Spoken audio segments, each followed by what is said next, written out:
we know how amazing this woman is, right? She's working full-time. She has this new title. And what's really cool is Jessica set the goal of being hold the world title, and she has made that happen, which is just really so cool about keeping a goal, keeping a dream in the forefront of your mind and have that be your guiding light. And I mean, it's just amazing. So not only is she amazing for these reasons, but she also has businesses. She has 2 merchandise lines.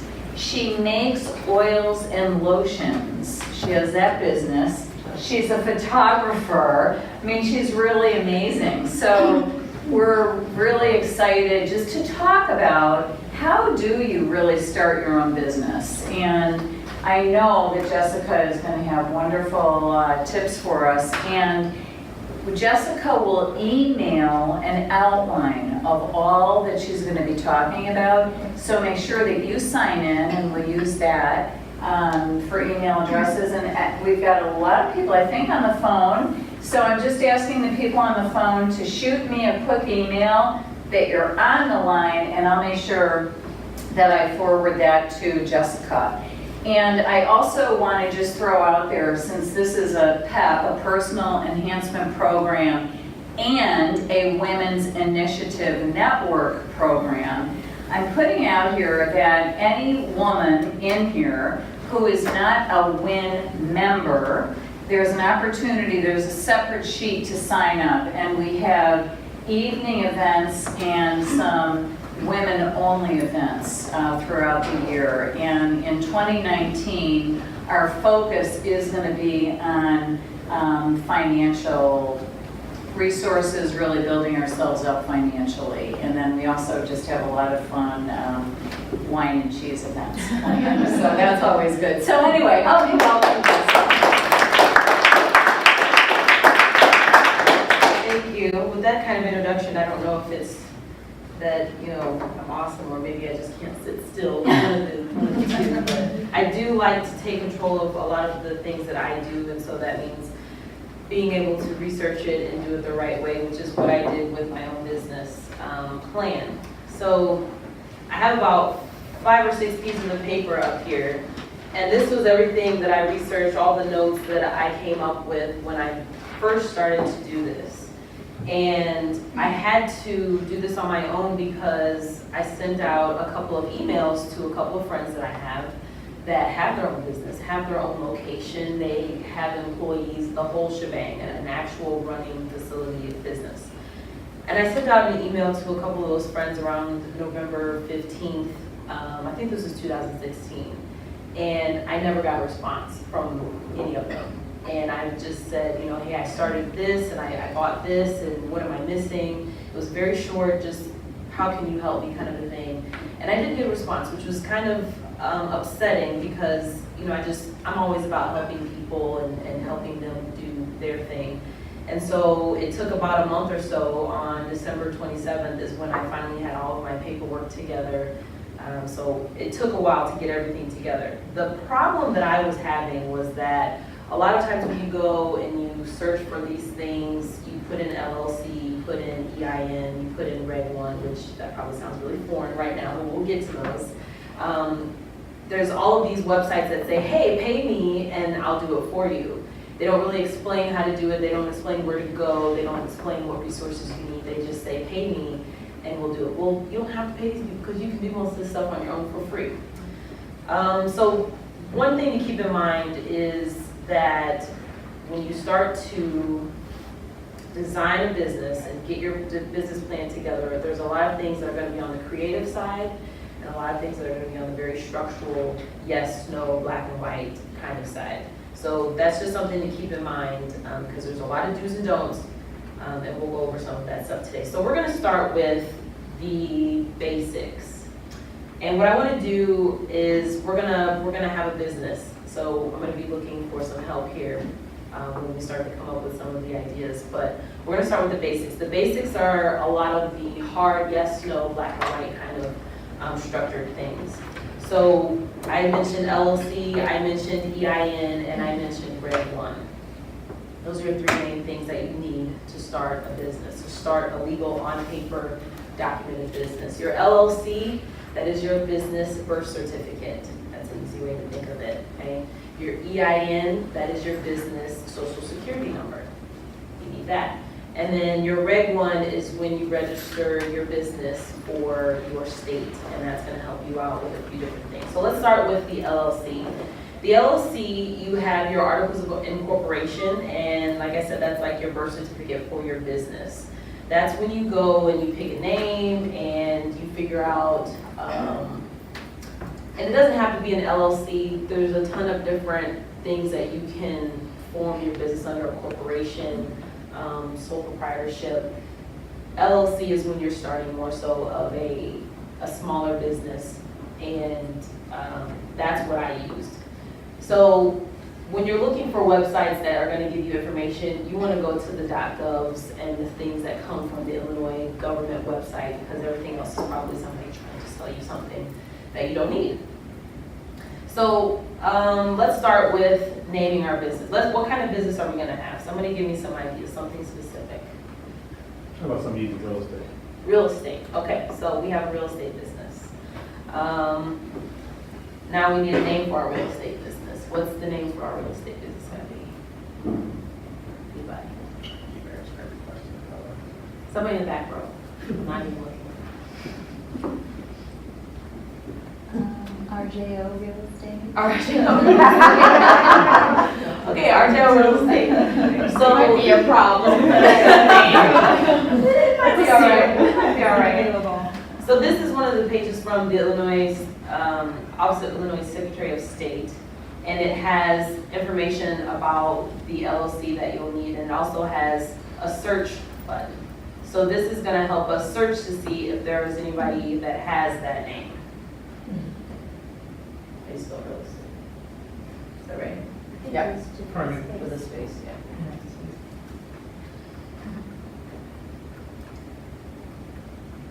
Oh my gosh. That name is taken. Oh my gosh. Wow. We sell homes. That's taken. Probably taken. All right. Let's see. Oh my gosh, isn't that funny? For RJO. Shy House. Shy House. Nobody came up with the name of Shy House. There's no matches. So our company is a real estate business, it's an LLC, and it's called Shy House. All right, so that's our business. So let's keep that in mind, because we're going to use this when we talk about branding and bringing customers and things like that. Back to the LLC. There's always updating information. That's another reason why you should stay close to the government websites. When I got my LLC, I paid a whopping $500 for the LLC, which is normal. But over the last, 6 months, they came out with some news that they have lowered prices. So I paid $500 for my articles of incorporation plus a $100 expedition fee, is that right?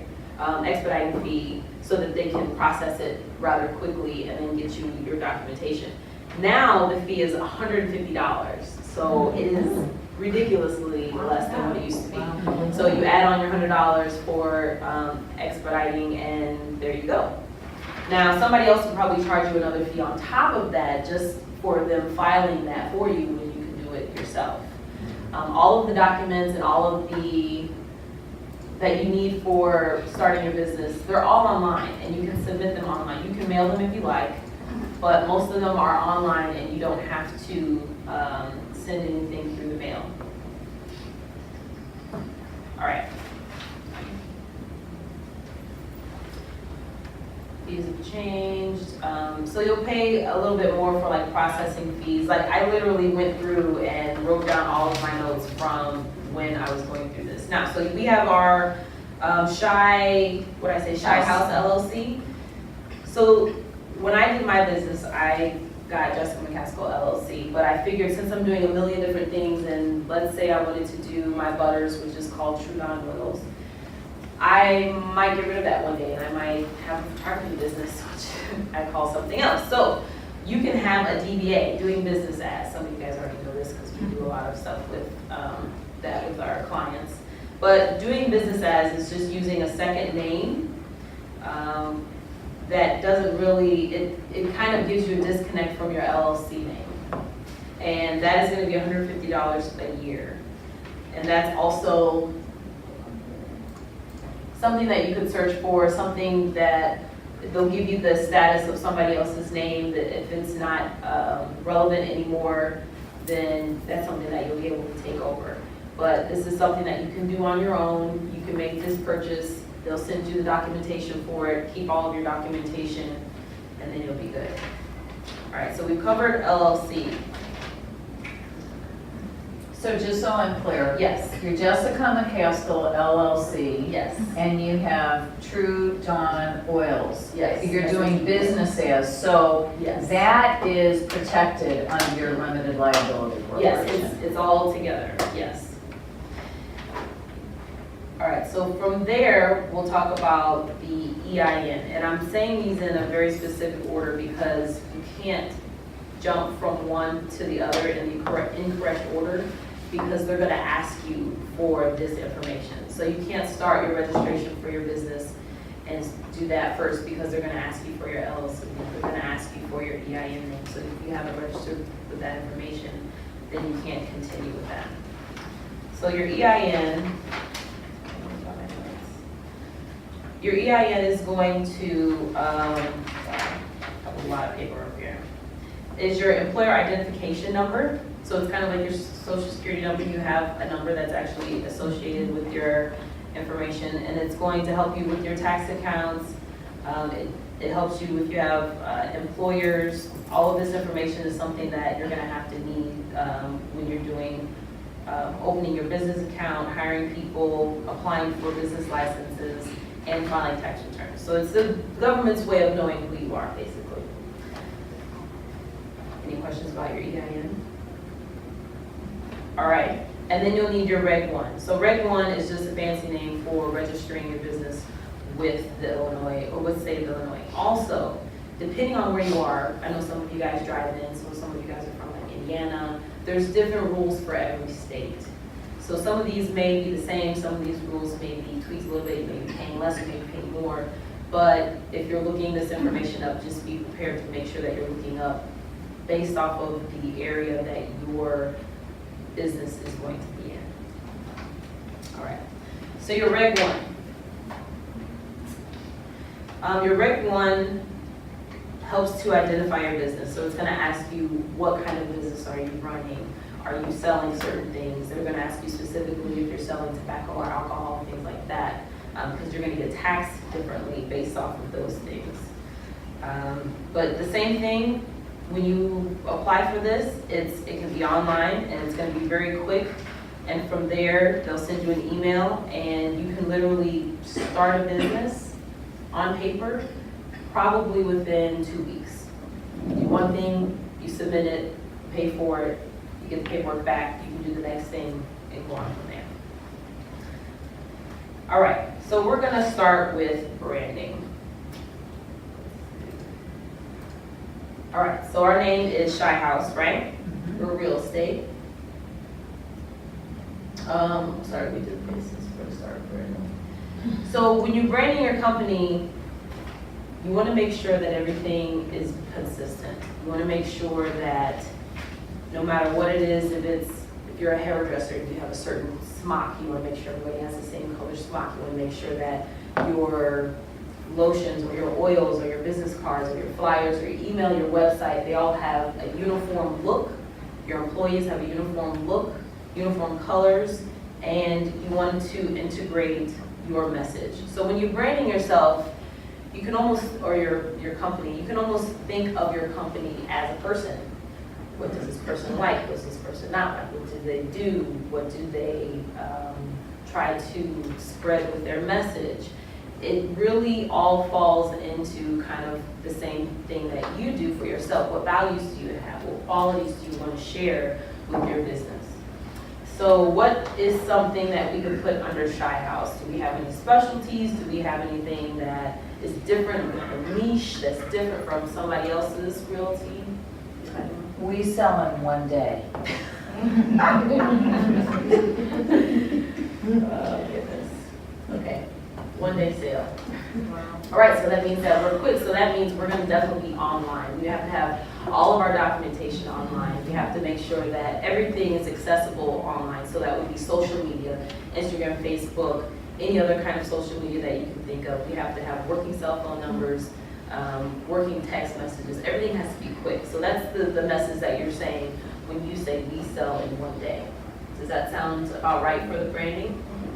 Our phone calls are we're always answering phone calls. We reply to messages within less than 24 hours.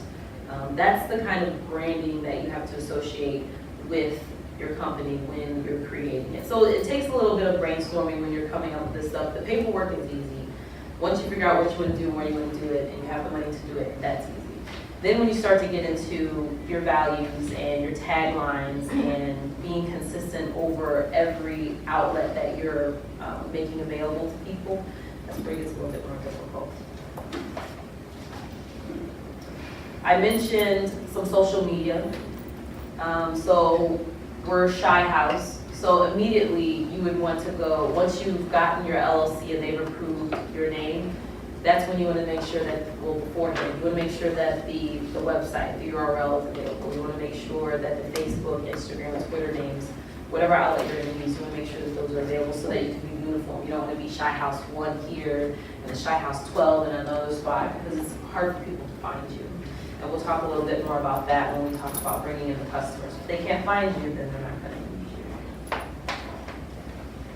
you. Is it usually uniform? Like, is it usually if you have Shy House that it's going to be available across the board usually? It's one of those things where before you actually type in your LLC and submit that paperwork, you can do your research beforehand. There's a lot of research that goes into making company. It's the small things like making sure that all the social medias have your name. And if they don't, that's your opportunity to change it. I was having a problem. I have one of my clothing outlets is 180 Lifestyle, and the idea behind 180 Lifestyle is that you don't have to change overnight. You don't have to be on 360.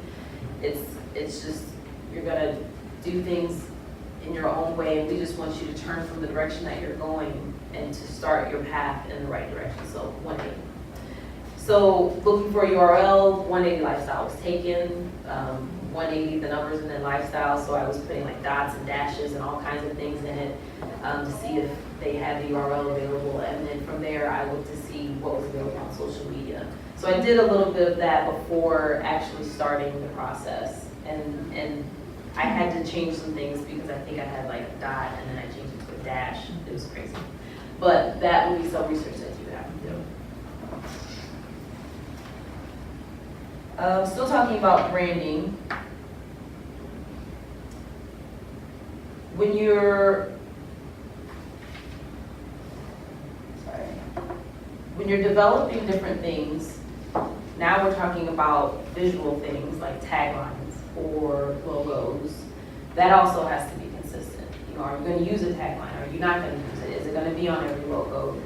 Is your logo going to be on everything that you use? Is the colors of your logo going to be the same as your website? So it's visual, it's verbal, it's in the way that you're connecting with your customers on a non-verbal, non-visual basis. Everything has to be in one big package. Any questions about branding? All right, now we're moving to bringing in the customers. So we've already pitched that we're quick, we're fast. So that's one way that we're going to bring in customers. Other ways to bring in customers is knowing your customer. So we are clearly reaching out to the people who don't have a lot of time, people that don't like to wait, which is pretty much everybody nowadays. That makes sense. We should have a lot of customers. But another thing, besides knowing the customer and knowing who you're reaching out to, is knowing your product. For my oils, the Trudon oils, I had to look up the benefits of everything that I was putting into my oil just so that I knew who to sell to. You think oils, you think, okay, well, so I'm gonna sell somebody that wants to be moisturized, you know, or I was talking to a friend of mine that owned a salon, and I just thought, well, I wanna appeal to, you know, the fancy girl that goes and gets her hair done every week, you know, that's definitely not me, but I wanna appeal to those people, so I talked to her, she bought some in bulk, and then we went from there, and it just wasn't really picking up that way. So some of the things I started to reflect on were, okay, well, I know my product, and some of the oils that I use, they protect from UV rays. Well, that's a customer, somebody that's looking for that. It fights acne, that's another customer. And so you really have to dig into what your product is and sell based off of what those things offer. So, real estate. I'm gonna need your help here because I definitely don't sell houses. But some of the things that we use with our branding and we can use to bring in our customers. So maybe we have all the information. Maybe we have lawyers on site for our customer. Maybe we have accountants that are available for questions. So everything can be done all at one time for our customer. That's how you start to use what your company is for the people. It's kind of like giving incentives to them. Or having some extra help for them, because buying a house is very difficult. I just bought one last March, so it's very difficult. So all the help that somebody can give you is very helpful in this situation. Advertising, we talked about online. So if we're gonna advertise for this company, all of our advertising should also be online for the quick, fast, mobile person. Did you guys know you can buy sponsor or advertising on Facebook? Anybody know that?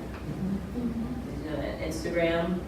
And so when you buy those advertisements, you can specify where you want your advertisements to hit. So if I'm downtown Chicago, but I really want to reach out to the people in Indiana, I can give them a zip code or an area in Indiana and say, hey, I want to advertise to these people, and it's going to hit their phones. That's where it's going to spread out to. So I can spend a couple dollars over here, I can spend a couple dollars over here, and it's gonna give me how many people looked at my advertisement, the age groups, if they're male or female, what times that those people looked at your advertising. So there's, again, a lot of research that's gonna have to go into it, but that's how you're gonna know your customers. You can put out any kind of advertisement, and if they're not interested in buying a house, they're just gonna keep going, and you're not gonna get that hit. But if they are, then it's going to really pull in, okay, I'm really reaching out to the late night people, females, ages 25, 35. So that's going to help you get the ball rolling on finding your customers. Sometimes you have to go back to the basics. And by basics, I mean hitting the streets, advertising, talking to shop owners, putting up flyers, getting something in the newspaper. That's not necessarily who our target audience is, but that could really reach out to people who are completely different but still have interest in buying a house. So there's a lot of different ways to get your name out there.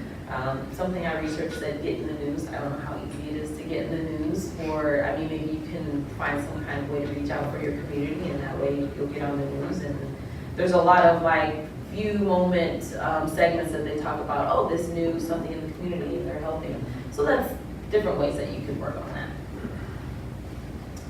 Any questions about bringing in customers? Yes. Now you talk about advertising. How do you create the advertisement? Do you do it yourself? Do you hire a company? Do you because if your advertising is bad, it's not going to work. You know what I mean? So how do you? And you're talking about just in general. Like if you did Instagram, who does that?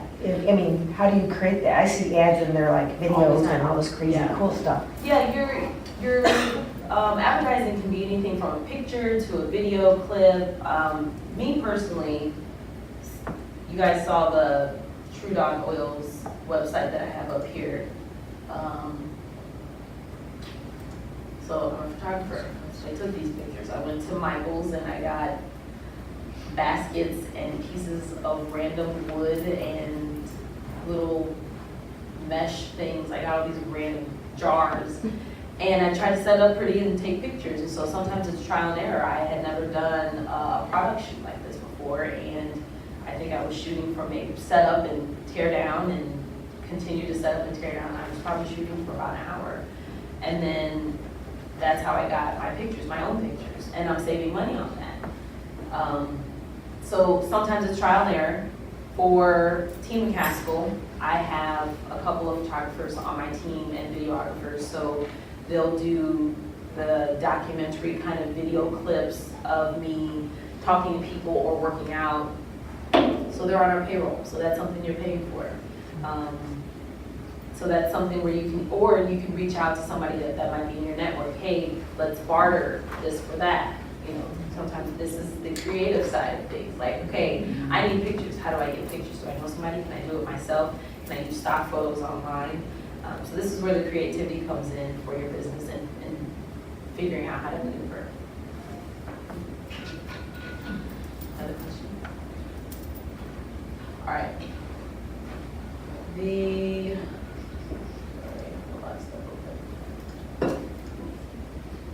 Bang for your buck.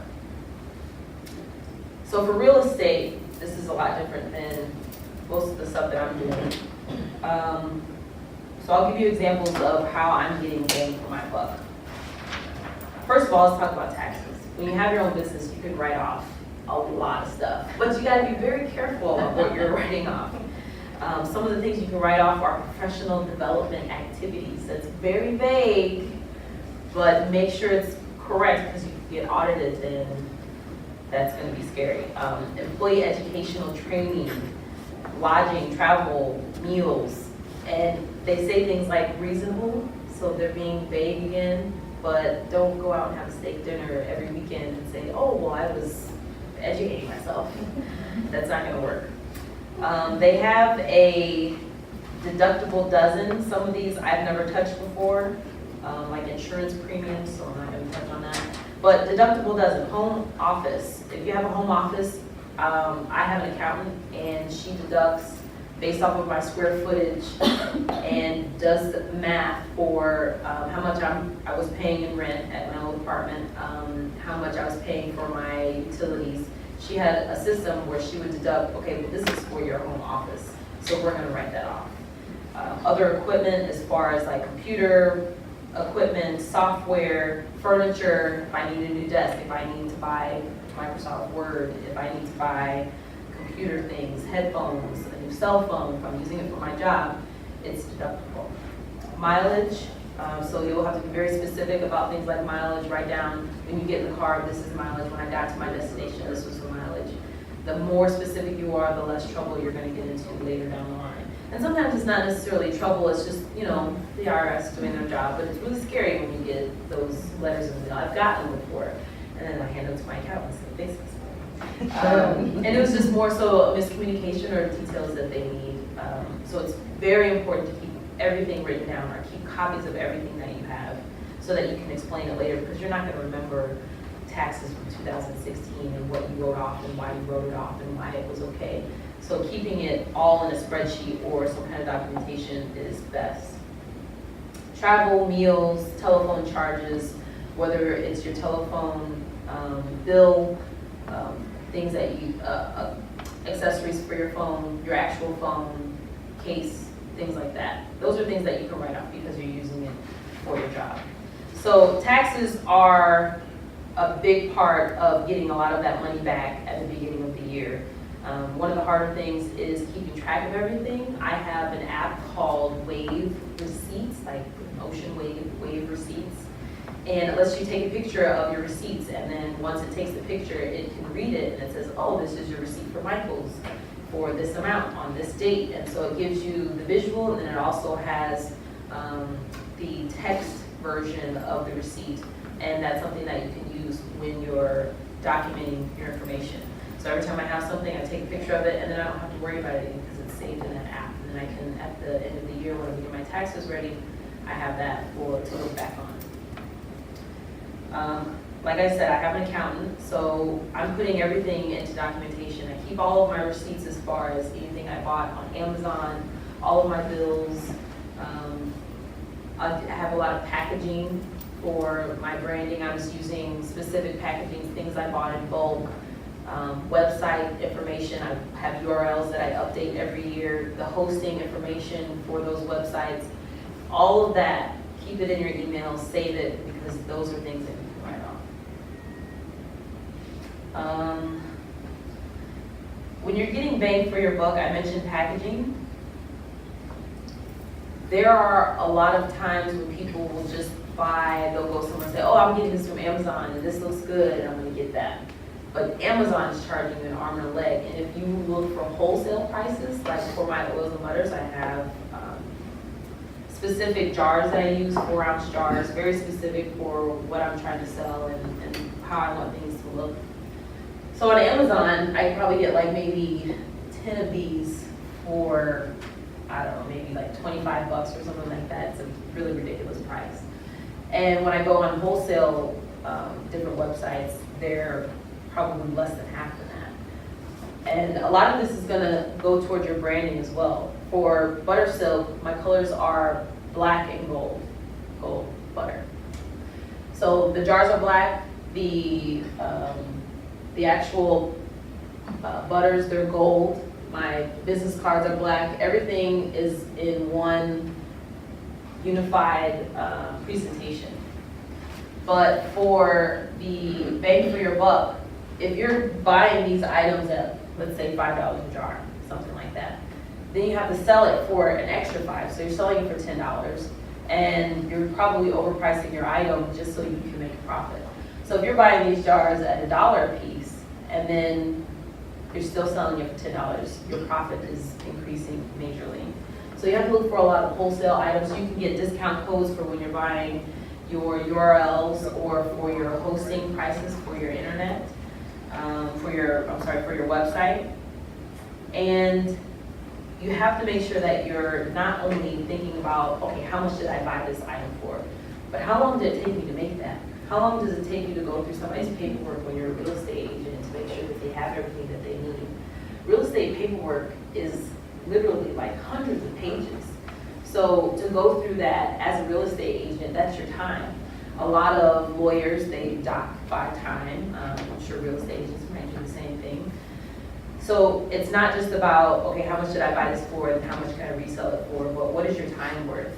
Photographers do the same thing. They base their prices off of how long it takes them to shoot, and then also how long it takes them to edit those pictures afterwards. So you want to make sure that you're pricing yourself what you think you're worth, and you're probably worth a lot more than what you're pricing yourself. So when you get yourself a price and say, okay, I'm worth this much, I would double check it. Don't put it out there quite yet. Look at some of the other prices in the area, and then make sure that you're okay with pricing yourself at that level. Question, Yes. so butter silk is yours? Butter silk is one of the products under True Oils, yes. So So that's the name of it. In terms of branding, why weren't you consistent? As far as, well, True Oils is the name of the company. So butter silk is this particular item, and then I also have like bath salts, and so Oh, I see. it could have been like True Oils 1 or True Oils 2. I got you. So And that's is True Dawn oil somewhere in that on that packaging? the True Oils. Like on the back? Is it- Yeah, I think it's on the back, and it has a list of the different different materials that are in there. Okay. It's a list of the different oils and things like that. These are some of the business cards that I have, if you guys want to look at it. But same thing, it says True Oils in my name and all the contact information. Any other questions? All right, still talking about bang for your buck.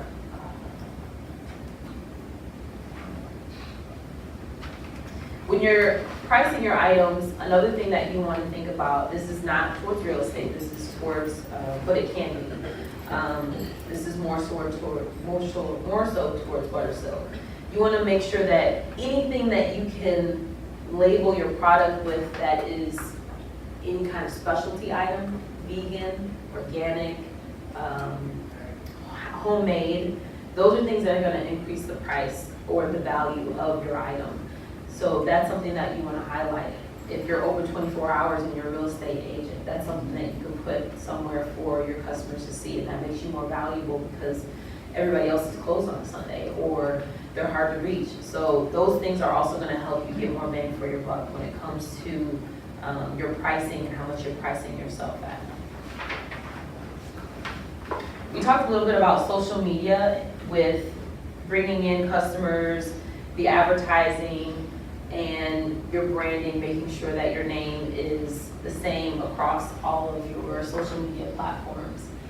I don't know if you guys really understand how many different social media platforms there are out there. I saw this website and it said 60 plus social media networks. So for us, if we're a real estate agent, we might want to find something that is selling items, and then we can put our information on there. Twitter's big for pretty much everything. If you have videos or pictures of your properties, then we can go Instagram, we can go YouTube. But there are a ton of different things on here that I've never even heard of before. There's things that are very specific towards different countries. So if you have something that you want to do in an Asian country, there's a platform for it, I can guarantee you. But that is also some more research that you would need to do on your side to make sure that you're using the things that are out there. Most of these are all free to be a part of. So you would want to take advantage of that. It's going to be difficult because, again, being consistent, social media, you have to stay relevant in social media, and you have to post pretty much every day for it to be important, or for people to see you, or for you to pop up on their timeline, and just to figure out how to use it as well. But social media is definitely one of the major ways to go as far as getting your information out there. Really quick, I'm just going to show you guys a little bit of my websites and my companies. We talked about True Dawn Oils. This is something I took pictures for and created at home. First page, you can see I have follow us on, I have an Instagram page, and I have a Facebook page. Facebook is facebook.com/True Dawn Oils. Instagram is instagram.com/True Dawn Oils. The website, truedawnoils.com. So it's very consistent over all of the platforms. My email, info@truedawnoils.com. If you're going to spring for money for a URL, pay a little extra and get the proper email for it. Don't be True Dawn Oils and then truedawnoils@gmail.com. Like, own your brand, own yourself. Spend that little extra money so that you can have @truedawnoils.com or @yourcompany.com instead of @Gmail or something else that's not you. Everything just tries to stay pretty much the same, legible, so you can see it, so you can read it. Contact information. 180 Lifestyle. 180 Lifestyle is the brand for fitness, where I'm just trying to motivate people to work out. And every time when you go work out, you're like, oh, I need some jazzy clothes. So that's kind of the thought behind it, is making sure that you have something comfortable and motivate you to keep going in your workout. Team McCaskill is kind of the same thing. It's the same website base. I figured out how to use it. I know how it works. So I did the same thing for teammccaskill.com. Workout clothes that basically support my boxing career. Now, these two websites are what I would call bang for my buck. These items you can only buy online. I don't have them tangibly in my hands. So people come up to me all the time and say, hey, I want to buy a t-shirt, and they're basically pulling out money. Now for me, it's worth more for me not to have to order something, go pick it up, have it in a storage place, make sure it gets to the person, make sure my dog doesn't like chew up a shirt. If they want it, they can go online and it ships directly to them, and I literally design it, put it on there, and then I just collect money. So that's my bang for my buck for this specific platform. That, like I said, you're turning away people that want to give you money, but at the end of the day, it's a lot easier for my schedule because I don't really have a schedule. Does anybody have any questions? So your connections for this, Yes. Team McCaskill? Yes. like you said, someone does the clothing for you. Yes. So you researched all that and I did. I had to figure out how to basically create an online shop. I wanted to be able to send information out to my family and friends back home in St. Louis instead of like like getting something and having to ship it to them and, you know, picking it up and if something ships to you the right way and on time. And I just wanted them to be able to click a button and then get it and then I get my money. So this is through Printful. Printful makes clothes, printful.com. You can pretty much put anything on there. Of course, my whole face is on the shirt. That's how you can design your clothes. They have a lot of different options. And based off of the pricing that they give me for what I want to print, this is the pricing that I make for other people. So you can make money on how your prices are set for your clothing. Also, there's a price set for shipping. So everything that you buy on my website, you pay $5 for shipping. Shipping is a little less than that, so I'm making money on the shipping and I'm also making money on the clothing as well. It's one of those things, again, where you're getting your bang for your buck and pricing yourself accordingly. How do you manage quality? Quality, as far as like, if people are upset because they don't like my product. Or one of the big things about the way that this is set up, it goes through so many different websites. So I'm using Printful and I make the design. And then I have Big Cartel, so they're housing the actual shop. This is Big Cartel right here. So Printful talks to Big Cartel and they say, okay, these are the items that we have for you to sell. Big Cartel puts it up and says, hey, look at these pretty items that Printful can make for you. Somebody buys it from basically Big Cartel. Big Cartel sends it over to Printful. Printful takes their part off. So, and then sends the money and sends the item off. The big thing about it is people knowing when it's going to ship. So on my side, on the back end, it'll say, hey, Mary Ellen bought these 100 shirts. And, and this is her address, and this is what she paid, and this is the process we're in. So they're really great about saying, Stephanie is looking at your product, and Josh is doing quality control, and someone packaged it, and now it's off. So my big thing about quality control is making sure that everybody knows, okay, your item is on the way. Look for it. Make sure you're there when it says it's going to be there. Other than that, I don't have any issues. They have really great quality items.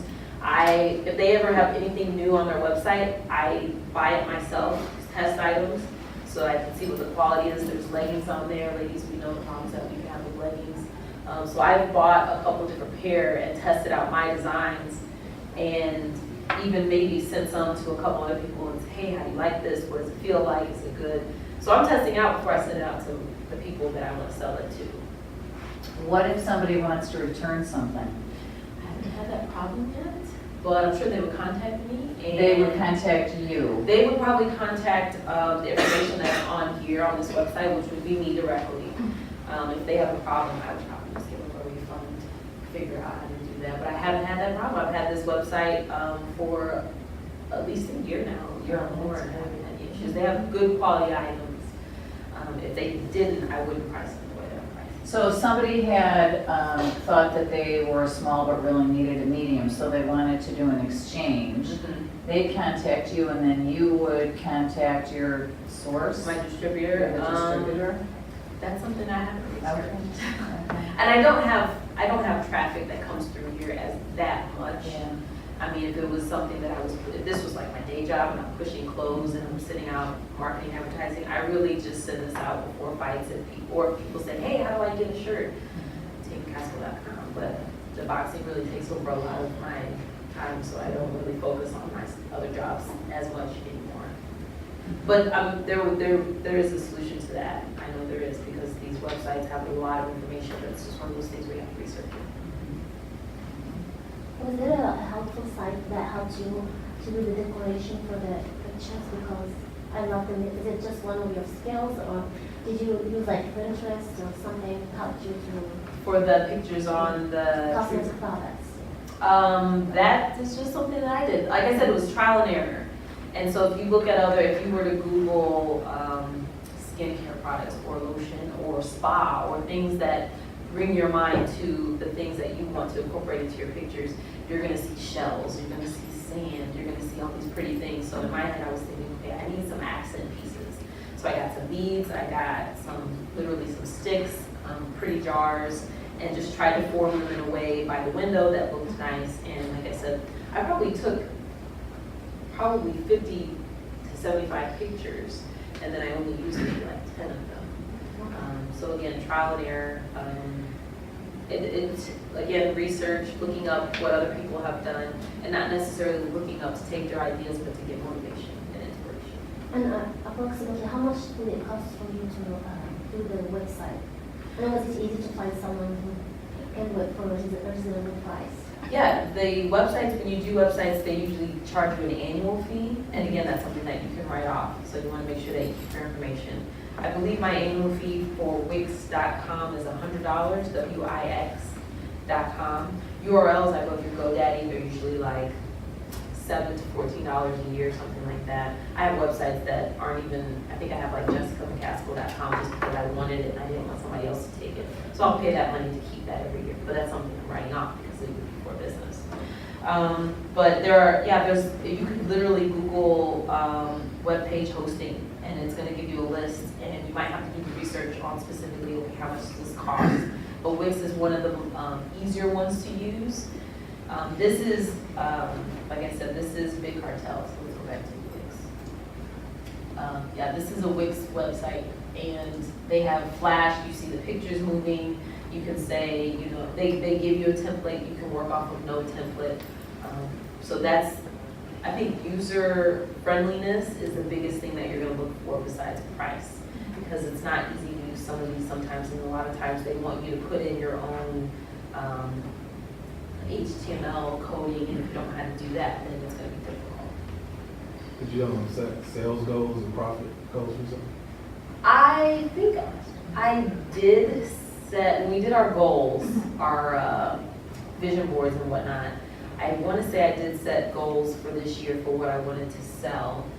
I have not looked at that vision board recently, but for me, it was more so about getting this idea that was erupting out of me onto something legitimate instead of just, well, I can make it for myself, or, people saying, well, let me use some of yours. And it was something that I really felt like I had to do for me. And so I went through the whole process and did the paperwork, and so that's something at the very least that I can say that I did and know how to do. How do you, Have you tried to sell through any online retailers like Amazon, or did you? I've researched it. I definitely have. There's a couple of different options that you can do, and Amazon is one of them. I believe they tax you pretty hard as far as their cut, which is why I didn't jump into it right away. But I have done a little bit of research because people have asked me the same thing. There's Etsy, there's Amazon, eBay, if you still use eBay, a lot of different sites where you can get kind of more into the general population instead of selling on your own. Do you have to get your products like certified by a certain regulatory body, or? Sure.